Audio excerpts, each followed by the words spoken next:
20 bab. Asurlarning podshohi Sargon bosh sarkardisini Ashdod shahriga hujum qilishga avatib, u shaharni ishg'ol qildi. Shu chaqda Parvardigor Amozning o'g'li Yashayaga motamlik kiyimingni va oyig'ingni selivat dedi.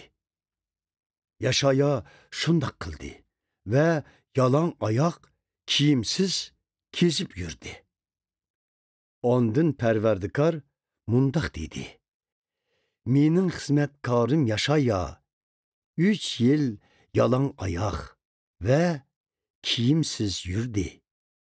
Mana bu Misr va qushning beshiga keladigan ishlardan bishoratdir. Chunki Assur podshohi Misrliklar va qushlarni asirga oladi va surgun qiladi.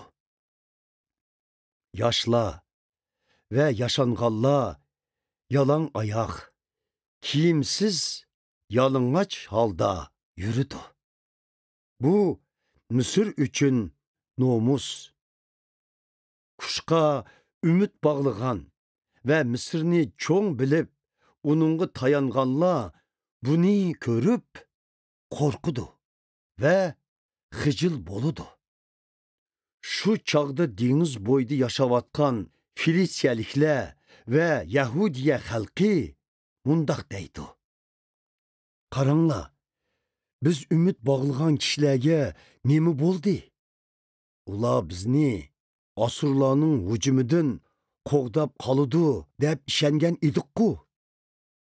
Endi biz-chu? Biz qanday qutqizilamiz?